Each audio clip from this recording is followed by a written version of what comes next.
months of 1940, the close of a dramatic year in which the pulse of history beat at an ever faster rate. A new type of war burst upon the world as France reeled beneath the blitzkrieg of the German army. France was to crumble to defeat and political collapse in barely a month. A proud, great power descending into a hell of occupation, betrayal, and collaboration. As German soldiers marched in Paris and as the Vichy government of Pétain accommodated the Nazis, Charles de Gaulle rallied the Free French in exile to carry on resistance. The Battle of Britain has been fought in the skies of England, with Hitler's proud Luftwaffe meeting its first reversal of fortune. The Blitz has begun bringing death and destruction on the cities of the United Kingdom. All Britain can do is resist and defy. Amidst the destruction of all they know, the people of Britain refuse to be cowed. Abandoning his plans for invasion, Hitler seeks to weary Britain with an incessant grinding bombing, and to drive Britain to despair by widening the war, surrounding her with ever more enemies. His Italian allies invade the British protectorate of Egypt and bring the war into the Balkans with attacks on Greece. The Greek nation, in bold defiance, resists the invasion and turns the tables upon the Italians in a series of thrusting counterattacks. In America, Franklin Roosevelt wins a third term, promising to keep America from the war. In the coming months, as the war grows even larger, it'll be even harder for the United States to remain apart from the turmoil which tears apart the globe.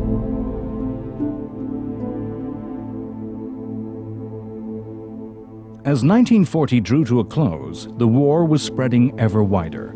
In southern Europe, Italy had invaded Greece.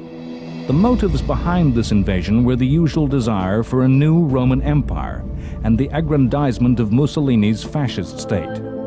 The battle was fought in the winter of the fierce northern mountains of Epirus. Italy had presented itself as a modern fascist state.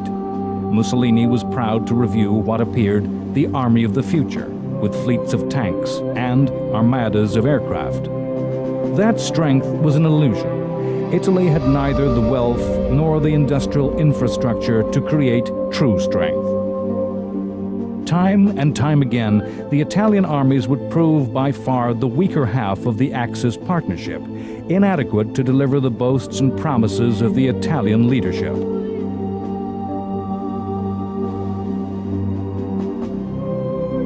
Greece was not a powerful enemy, poor, backward, and politically unstable.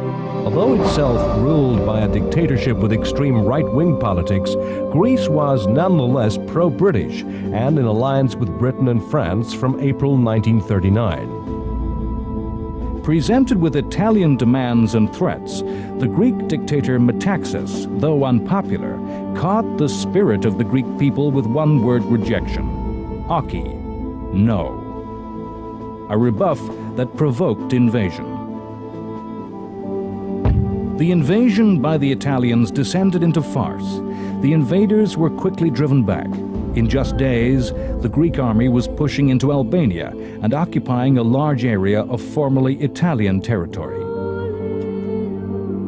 With the arrival of winter, the two armies settled into inactivity, but the stage was set for the Balkans to become a dramatic arena of war. Germany's attention was still distracted by Britain and her empire, still a difficult thorn in the side of Hitler, a potential threat. Hitler's planned strategy of invading the British Isles had crashed with the planes of the Luftwaffe during the Battle of Britain. The invasion was cancelled, the invasion fleet dispersed. The new strategy aimed to defeat Britain via the Blitz, massive, heavy bomber attacks against the civilian and industrial targets of the UK. Waves of bombers would strike at night with high explosives and incendiary firebombs. The incendiary attacks were particularly devastating. Aircraft could shower thousands of small bombs, swamping and overwhelming fire services. The fires started becoming beacons to guide following waves of attacks through the darkened blackout. The German plan was to weary the British people, make them tire of the war. Nighttime attacks were essential to preserve the planes of the German Air Force after the heavy losses of the Battle of Britain. Each morning, the people of Britain would awake to discover who had been killed and who had lost their homes the previous night. In late 1940, the weight of German attacks was switched from London to the provincial cities of the UK. In the wider framework of history, the weight of bombs falling on the UK cities was not great. Later in the war, a higher tonnage of explosives would fall in single nights on single German cities than was used against London in the whole war. The strategy of bombing Britain was just part of Hitler's plan to break British will. The Nazis also sought to stretch Britain to surrender by applying pressure on many fronts, from many directions. One of these extra pressure points was North Africa, where Hitler's ally, Italy, was attacking the British forces guarding the strategically important Suez Canal. As with Mussolini's Greek tragedy, the fascist forces could not deliver the promises and arrogance of the Italian dictator. The huge armies that Italy had thrown against the British had advanced but a small way into Egypt and then halted at a place called Sidi Barrani to cautiously and timidly await supplies and reinforcements.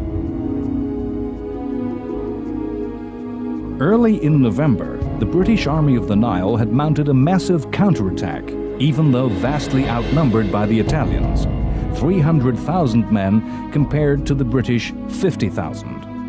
The British Army was an army of the British Empire, a force that included Indian troops fighting far from home, New Zealanders from the other side of the world.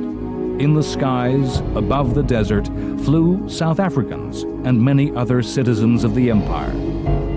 The British swept forward over vast distances with powerful tank forces. In the next 2 months, the British destroyed a total of 9 Italian divisions, captured 138,000 Italian prisoners, destroying and taking hundreds of tanks and guns. To a Britain that had been bombarded physically by air assault, bombarded emotionally by news of British troops in seeming constant retreat, the ranks of captured Italians, their dejected columns stretching for miles under the orders of British soldiers, was a glad sight.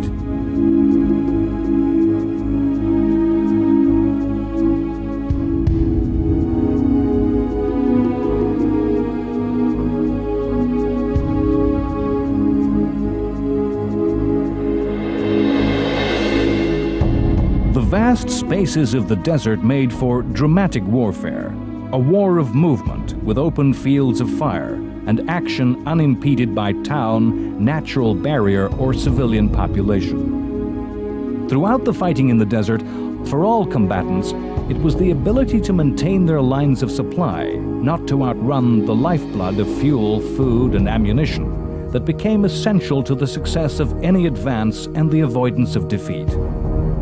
It was because of poor supply that the Italians had halted to await a British attack. It was logistics that caused the British to eventually, in the first month of 1941, bring their advance to a halt. The British consolidated. They had captured towns and ports to hold and garrison. The war in the Mediterranean was spreading, and the British offensive in North Africa was halted, for strength to be drawn off to fight other battles against more threatening enemies, to defend more precarious positions. As the British people struggled through rubble of their towns and cities, time and time again, it was to be repeated that the British can take it. The British reply to the German strategy was one of simple resistance and endurance. November 15th saw one of the most notorious and unforgotten raids of this time, when the Luftwaffe destroyed the English Midlands city of Coventry. The city's medieval cathedral was reduced to rubble, and many factories making munitions, engines to power tanks and aircraft and other war supplies were all destroyed. 60,000 of the city's 75,000 buildings were badly damaged in some way. 450 German aircraft made the attack. Only 120 sorties were flown in opposition. and the city had only 40 anti-aircraft guns. Only one German plane was lost. Much history has been devoted to the value of air power in the Second World War. Whether indiscriminate attacks on centers of population were of value, whether or not they were moral. The attack on Coventry showed that a coordinated, focused attack on a relatively small target could be dramatically successful. This was no mass arbitrary terror raid, but one coordinated with radar guidance by the Germans. Specialist Pathfinder squadrons came first, designating the target with highly accurate incendiary attacks that started fires to guide the following planes. A terrible truth is that it was known the raid was coming, but no preparation could be made. The raid was discovered by the reading of the messages transmitted by Germans in the highly secret Enigma machine, code broken by the British Ultra system. The agonizing decision that had to be made was when and when not to use this intelligence. The use of this most secret intelligence was never discovered. The Nazis never believed their deepest secrets could be read, never realizing Enigma was a broken weapon. To use everything would be to ultimately compromise the secret of Ultra. To preserve the source meant sacrificing British and Allied lives. Coventry became a stepping stone in the escalation of the inhumanity and savagery of war. The RAF would revenge Coventry. Britain had no means of striking back at Hitler. The Germans held the strategic initiative, and every move would be of Hitler's choice. British Prime Minister Winston Churchill knew that the only path that led to British victory, rather than simple survival, was involving the United States. And all British diplomacy was to this end. President Franklin Roosevelt had resolutely attempted to keep the United States neutral. Though Roosevelt had won the 1940 election on the promise that his country would not go to war, the American president realized that the gap between the Axis and America was widening, that a world dominated by the fascist powers was not a world to which America belonged. In a broadcast to the American people at the close of 1940, Roosevelt declared his belief that America had to play a part in the war, that the United States should become the arsenal of democracy. There is less chance of the United States getting into the war if we do all we can to support the nations defending themselves than if we acquiesce in their defeat. And that the United States should support all those who struggle to preserve the four freedoms: freedom of speech, freedom of religion, freedom from want, freedom from fear. As Britain and America moved closer together, Hitler's ally Mussolini was proving more and more of a weakness than a strength. The fighting in Greece had proven disastrously humiliating, with the Italian invasion thrown back in retreat. Catastrophe loomed in North Africa, threatening the loss of the entire Italian North African colony of Tripoli. The failures of the Italian armies in these campaigns were to be key events in the war. The list of Italian defeats went on and on. On January 4th, 1941, the fall of the Libyan fortress and port of Bardia brought the surrender of 45,000.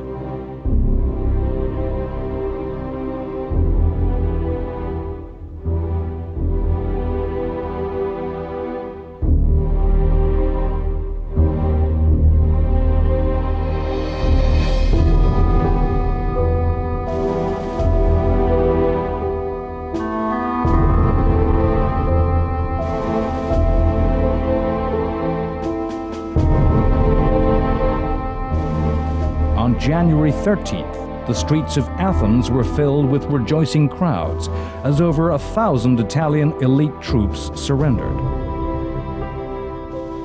In Africa, a remote backwater of the war, a British army from Kenya invaded Italian Somaliland and threw the Italian forces into retreat. On January 22nd in North Africa, when Australian troops took the vital supply port of Tobruk, it was for the Italians as if Dunkirk had fallen. Everywhere, the new empire of Rome was crumbling away. The long catalogue of Italian failures led to a cry for help within the Axis alliance. As Italian soldiers were queuing to surrender to the British and Greek forces, Mussolini was meeting Hitler. The surrenders and the defeats humiliated Mussolini, whose regime and fascist movement was older than Hitler's Nazi Germany. Mussolini regarded himself as the senior partner in the Axis and was now forced to ask for help. Hitler agreed to use German forces to rescue the Italians. His price was Mussolini's acceptance of German direction of the war. The dragging of the German forces southwards to the Mediterranean, to the Balkans, into North Africa, was to skew German thinking, sap the strength of the German war effort in ways that time and time again, throughout the history of the war, would be to the detriment of Nazi aims. The German move southwards brought a storm of war to Malta as the British-held island came under ferocious air attack from the German Luftwaffe. The attacks on Malta were an obvious move, given its strategic position in the central Mediterranean. Malta's huge, deep, safe natural harbors made it an obvious naval base from which whatever power held the island could threaten a Mediterranean enemy with control of strategic sea routes east to west, north to south. The island was a threatening base for air forces.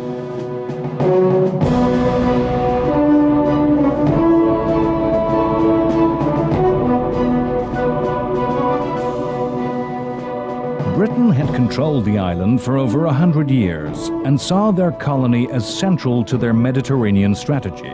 It was a fortress with several airfields and a huge naval dockyard, and was an outpost in every sense. Only 95 kilometers from Italy, yet 1,600 kilometers from the nearest British base. The Axis alliance sought to destroy Malta from the air. That they never succeeded in neutralizing the island proved fatal to their strategy. Malta had been attacked from the very start of the war with Italian aircraft, for a time defended by just 3 obsolete biplanes. When the war spread to North Africa, the Luftwaffe arrived in Italy to assist the fighting. From January 1st, 1941, air raids began. For the next 7 months, there was to be just one 24-hour period in which no air raid was made. Twice as many bombs as fell on London during the Blitz were hurled upon Malta in just 2 months. The aim was to starve the island into submission. Incessant raids drove the island's civilian population of over 250,000 to live underground.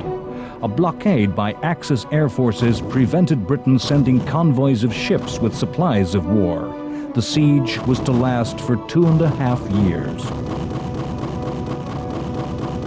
Malta had been captured for Britain by the navy of Lord Nelson. Late 1940 saw a classic naval action in that Nelsonian tradition. A daring attack was made against the Italian fleet as it lay at anchor in the southern Italian port of Taranto.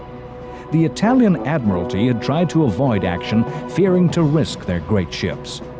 The British tradition of seeking battle at sea, to go right at 'em, was continued as 3 fascist battleships were destroyed and the dockyard severely damaged. Torpedo bombers made the attack from an aircraft carrier that had approached stealthily, in secret.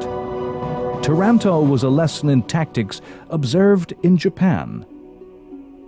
The war in the western desert of North Africa was to be a war of dramatic seesaws of fortune. In 1941, in February, the Italian appeal for German help in their desert campaign was met with the creation of a legend. German forces, small compared to the number of men involved elsewhere in the war, were landed in North Africa. This was the Afrika Korps. The commander, Erwin Rommel. The guiding thinking that led Rommel's Afrika Korps was mobility, always to maintain movement until the moment was right for attack. In southern Europe, other events were taking place that would give Rommel his chance. On April 6th, Britain landed troops in Greece. At the same time, Germany's aid to Italy arrived in the Balkans. panzer armies, 24 divisions strong, some of Germany's best and most mobile troops were moved into Germany's ally Bulgaria, ready to strike.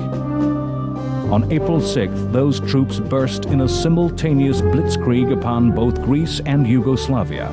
The war was to be remarkable by the speed with which countries were to collapse before blitzkrieg onslaught. Yugoslavia was just another country in the way of German strategic goals, a road that the German armies had to take to achieve their objectives. Yugoslavia fell in 9 days. Its army of over 1 million descended into chaos. Yugoslavia's factions and ethnic hatred surfaced as the Croatian and Muslim units in its multi-ethnic army mutinied and went over to the Nazis. The Germans lost just 151 dead as they simply marched through the country to attack Greece. The lack of Yugoslav resistance meant that the combined British and Greek armies were completely outflanked, outnumbered, outgunned, and overwhelmed. Less than 3 weeks after arriving in Greece, the decision was taken to evacuate the Greek mainland. A long fighting retreat began as British, Australian, and New Zealand soldiers began a withdrawal, heading south towards yet another Dunkirk. Once again, the Navy rescued the soldiers. 50,000 were saved. Greece was added to the long list of countries over which Axis domination was spread. Churchill was to say that he believed the decision to fight in Greece to be the only mistake that his government had ever made. The crucial error in Britain's deciding to fight in Greece was that the campaign stripped strength and forces from other theaters of war, most notably the western desert of North Africa. As the Battle of Greece was barely beginning, in the western desert, the dramatic advances which had yielded such huge gains of territory and vast numbers of prisoners were about to be reversed. Within days of arrival, the Afrika Korps burst onto the war, smashing through weak screening forces and thrusting deep to the rear of the British lines. The speed of the advance such that the British commanding general Richard O'Connor was overtaken and captured as prisoner of war. The German advances terrified even the German High Command, who described Afrika Korps commander Rommel as stark mad, advising him to consolidate his victories, to dig in. The response by the British was panic. Churchill threw resources at the situation, tanks and troops to mount a counterattack. Rommel and the Afrika Korps were as able in defense as they were in attack. The British attacks were driven back.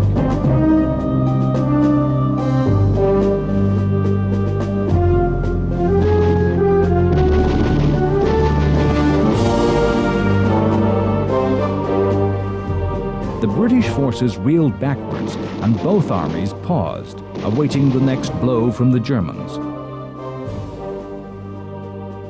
British panic as the offensive turned to defeat brought the first of a series of desperate changes of command, as Churchill sacked General Wavell, his commander in the Middle East.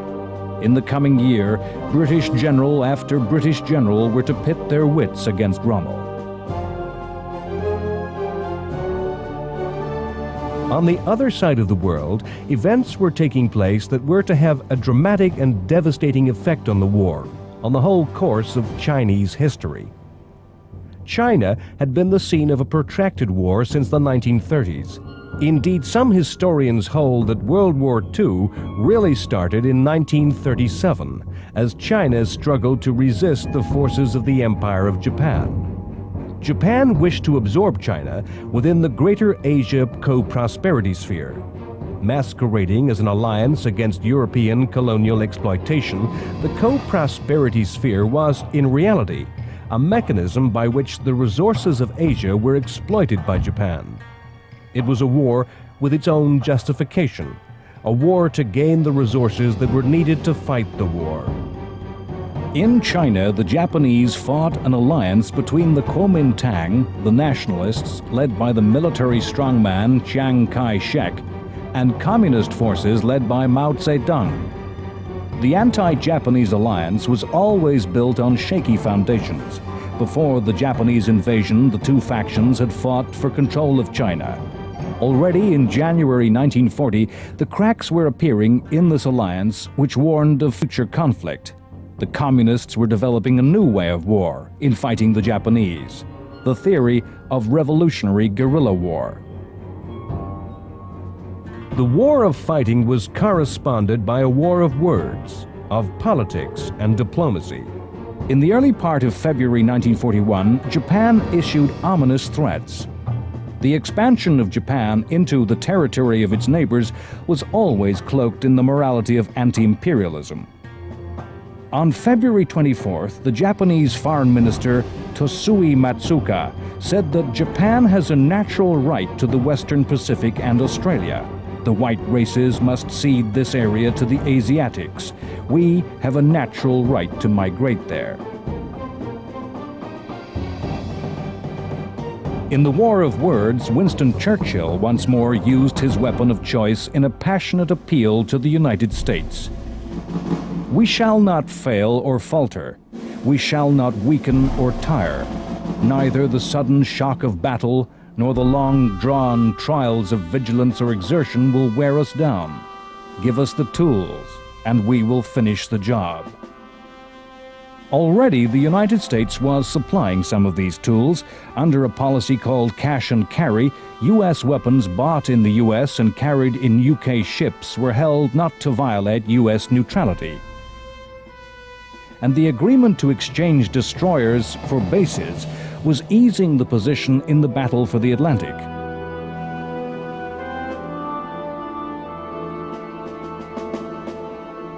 In March 1941, U.S. support moved to new levels.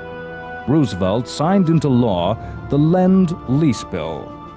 Lend-Lease enabled the president to send weapons, munitions, aircraft, machinery, and designs to any country whose defense he felt essential to the well-being of the United States. Essentially, the bill gave Britain a blank checkbook to fight the war with American industrial wealth. At the same time, America stopped supplies to Germany of the strategic materials of the specialist resources needed for weapons systems. That the isolationist sentiment of the American Congress was overcome was a sign that American government and people were starting to realize that they had to support the democracies of the world, that the collapse of the British Empire would mean global chaos. Lend-Lease enabled President Roosevelt to make good use of his pledge for America to become the arsenal of democracy. At the same time as the U.S. was supplying the stuff of war, Britain was further mobilizing and using its store of human talent to the full. The mobilization of women was essential to the British war effort, and the British government used its powers to conscript women into industry. Women were drafted into all areas of industry and transport, into previously exclusively male preserves. Jobs previously classified as mysterious male crafts were suddenly de-skilled, and women took the places of men taken into the armed forces. It was an area where Nazi ideology was weak. The Nazis believed women only good for the breeding of children and caring of the home. This tunnel vision was to be a failing in the mobilization of industry.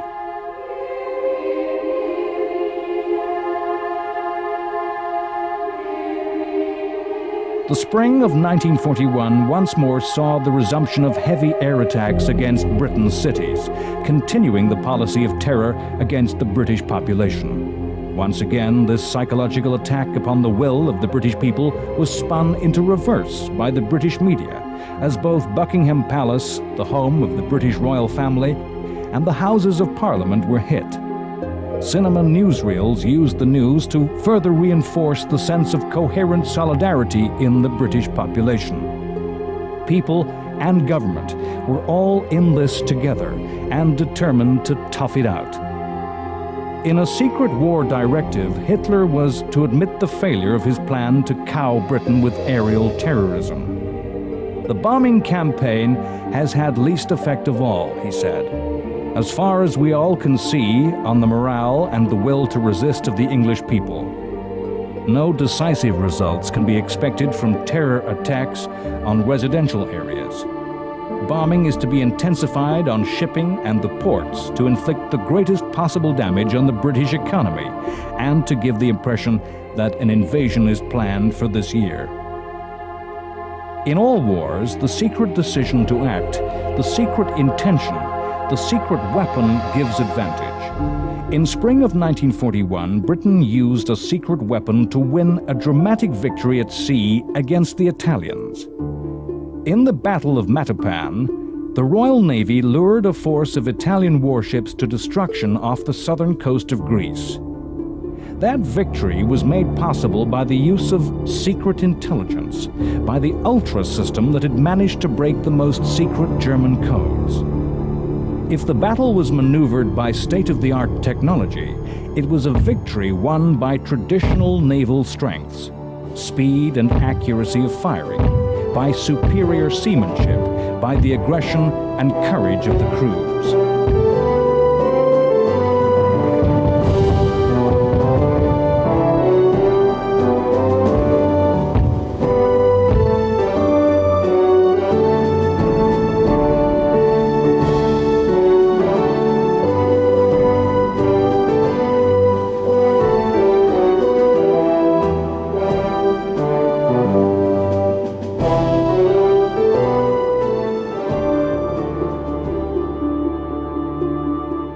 On May 10th, one of the strangest episodes in the story of the war occurred.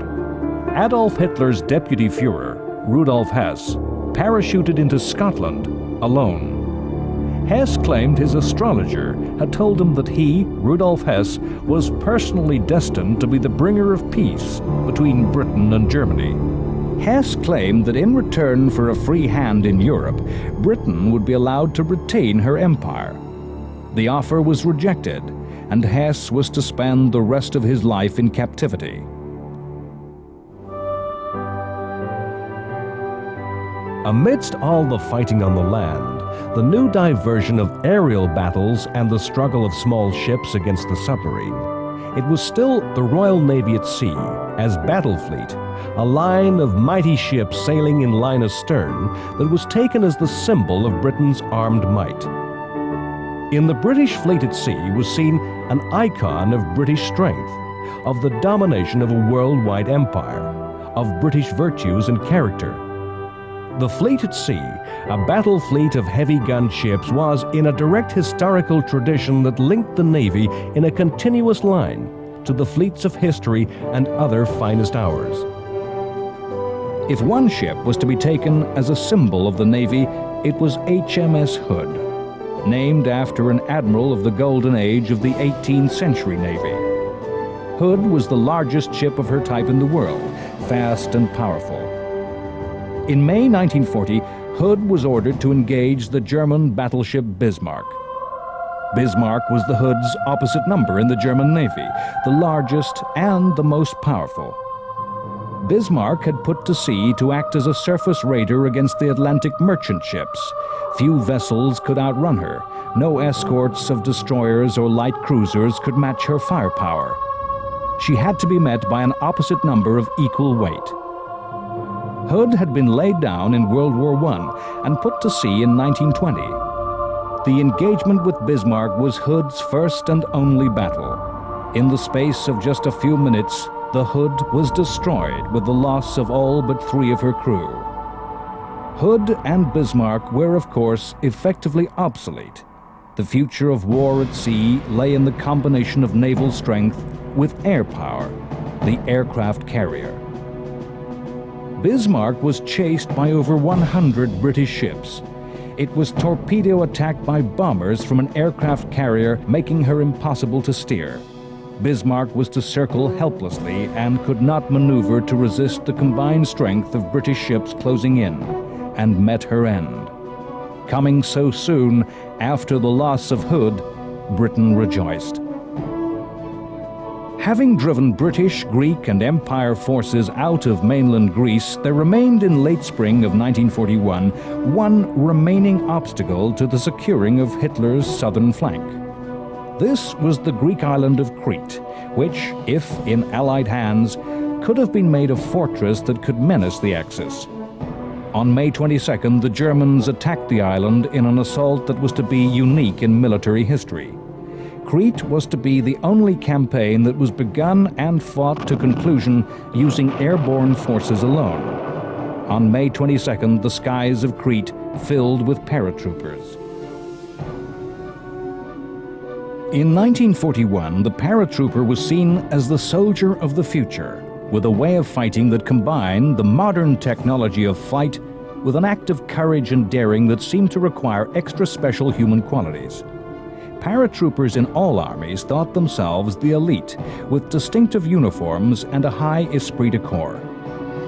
In an age when radar was new and unsophisticated, aircraft could still spring surprises, and throughout World War II, parachute drops had dramatically seized fortresses, surrounded slow-moving formations, caused panic and fear in civilian and soldier alike. In an age when the ordinary infantryman was armed with a simple rifle, the long period when the paratrooper dangled helpless in the sky as a slow-moving and clear target was not so great a weakness.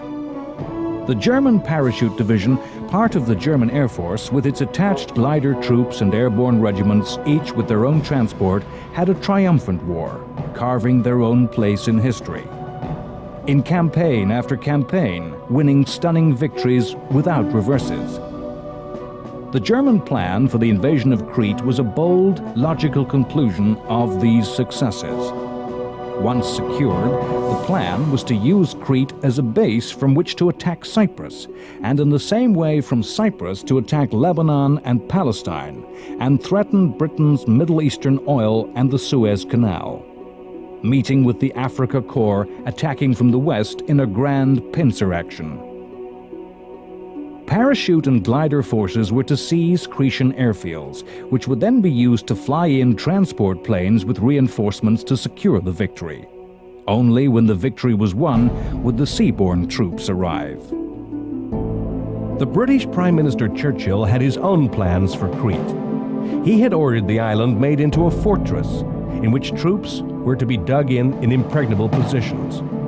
Churchill thought that the Germans would attack the island and be defeated in a battle that would turn the tide in the Balkans.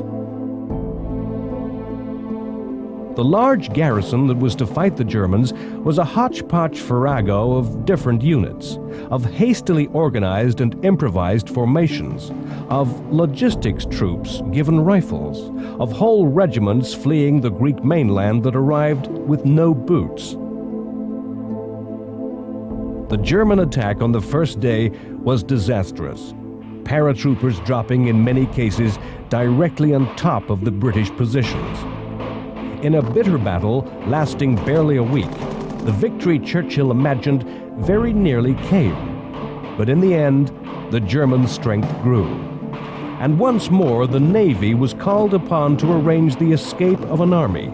The bedraggled troops threaded their way over the mountains of Crete to escape. However, German losses in Crete were so high that the parachute forces were never again used as an independent force. Behind all the events of the war, as it spread to every country, town, and village of Europe, behind all the images of chaos, of mass destruction, of desolate surrender and desperate hard-fought victory, underlying the fighting on land, sea, and air, there was a plan. There was a grand strategy that looked into a larger history, to a destiny. From the very beginning of Nazism, from its earliest days, Hitler's philosophy of National Socialism was a theory of history that explained the past and predicted the future. Hitler saw National Socialism's destiny as confronting and destroying Soviet communism in the East. It was a fight to gain living space for the superior German race at the expense of the inferior Slavic people of Russia. Hitler believed this titanic confrontation essential for the future of the world and something about which there could be no compromise, an inevitable certainty. In 1939, the world had stood in shock at the Nazi-Soviet Pact, an alliance of two ideologies previously in direct and deadly opposition. For Hitler, the pact gave him the freedom to destroy Poland, the freedom to fight in the West with not a threat of war on two fronts. For Stalin, the pact brought the illusion of security. In Hitler's grand scheme and stratagem, the pact was a sham to buy time. All events of the war from 1939 were part of the bigger grand plan to invade and destroy Russia. Each campaign shaped and shaded by this goal which lay beneath every Nazi move. The cancellation of the invasion of Britain was due to a shifting of Hitler's gaze eastwards. The story of the war in 1941 is the story of successive distraction and diversion from Hitler's great plan. All through 1941, Germany was assembling a massive force along the borders of Soviet Russia. The shifting focus of effort meant that pressure slackened on all other fronts, as planes, guns, tanks, men, and above all, Hitler's will was turned to the east. As Stalin reviewed his armed forces, he believed his country was safe. The Soviet forces looked immense and strong, with the largest number of tanks in the world, outnumbering the potential enemy. The Soviets believed the Nazi-Soviet pact would hold, that Hitler would keep his word. Stalin's pre-war show trials and purges, his paranoia which caused him to eliminate anyone he thought dissident, had caused the death of many good officers and filled the ranks with men afraid to show independence and initiative. The Russian forces were filled with political commissars, placed to ensure the reliability and loyalty of the troops to communism. Stalin was obsessed with territory and deployed his vast resources to ensure that no areas gained in his grab of Poland would be lost. Against all military sense, his armies were deployed along his western border, defending every turn and twist of the line on the map with no consideration for natural defensive positions of terrain or of defense in depth. In June 1941, it was clear that the war was coming. Russia was warned by British intelligence that German forces were being transferred east, that 3.6 million German soldiers, 3,350 tanks, and 2,000 aircraft were massed upon the German-Russian frontier. Stalin refused to believe an attack was close, even when a defector revealed the exact date and start time, June 22nd at 4 a.m. On that day, the largest force of war ever assembled in the history of the world moved. Hitler called his plan Operation Barbarossa, after the medieval German emperor who led German armies to the east centuries before. Barbarossa consisted of 3 attacks, each followed a historical invasion route. In the north, a thrust was made along the coast towards Leningrad, modern-day St. Petersburg. In the center, the most powerful attack was aimed at the Russian capital and the encirclement and destruction of vast numbers of Russian troops. The third, southern thrust, was a stab at the Ukraine, the heart of the Soviet Union's agricultural, industrial, mining, and oil-producing area in southern Russia. The attacks were to the classic blitzkrieg formula of heavy air bombardment with powerful deep attacks by tanks and motorized infantry, encircling the enemy, who could then be destroyed by slower-moving infantry. Apart from marshes to the central area of the frontier, no natural barrier lay in the path of the Germans and their goals. The vast space of Russia offered terrain ideal for armored warfare. In autumn and spring, heavy rains turned the mostly dirt roads to mud. However, in the dry heat of the Russian summer, the vehicles rolled forward easily and quickly. It's hard to conceive of the massive numbers involved in the eastern fighting. Mass surrenders and defeats on a scale never before seen. Many hundreds of thousands of men were captured.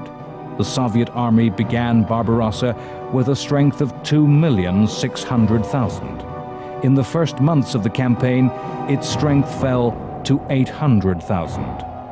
Moreover, the battles were fought with a ruthless brutality probably unknown in Europe since Christian armies defended the continent from Muslim Ottoman Turks.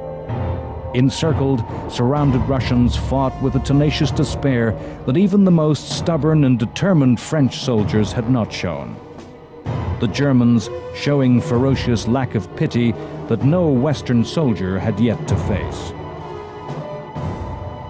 The soldiers of Germany took their lead from Hitler, who on March 30th said, "The war against Russia will be such that it cannot be conducted in knightly fashions. The struggle is one of ideology and racial difference, and will have to be conducted with unprecedented, unmerciful, and unrelenting harshness. All officers will have to rid themselves of obsolete ideologies. I know that the necessity for such means of making war is beyond the comprehension of generals, but I insist that my orders be executed without contradiction. The commissars are bearers of ideology directly opposed to National Socialism. Therefore, the commissars will be liquidated. German soldiers guilty of breaking international law will be excused. Russia has not participated in the Hague Convention and therefore has no rights under it."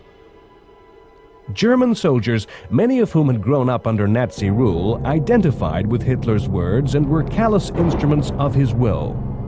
Russian troops of all ranks and classes were treated with disregard.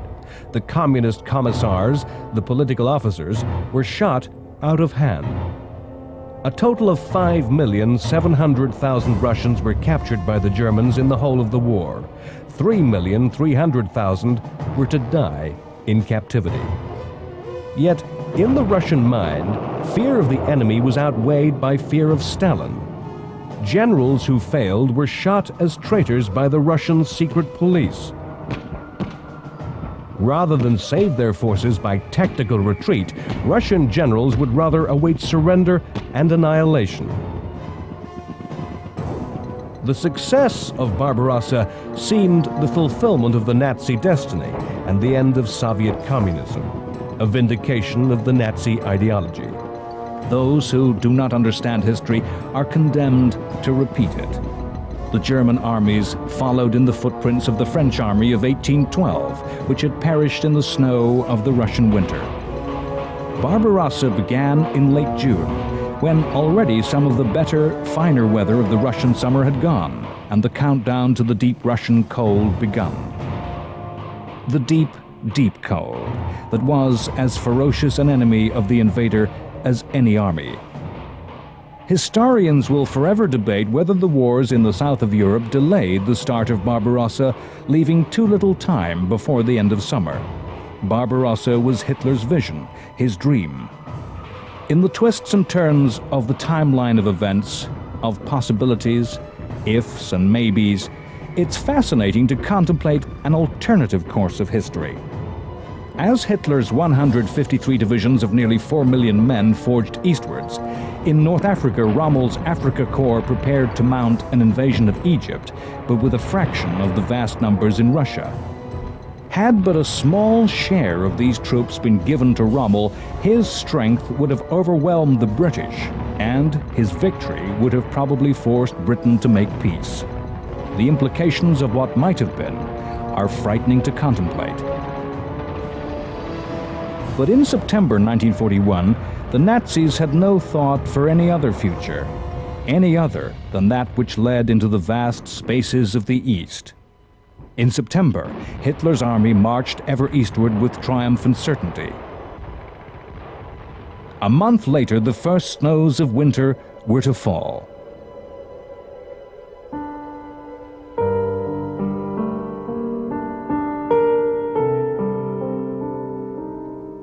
Next time on World War II, The Complete History, the terrible drama of Barbarossa unfolds with the German armies at the gates of Moscow. Stalin orders the destruction of the very fabric of the Soviet Union before the advancing Germans, and the Russian winter throws its icy grip round the armies of the Third Reich.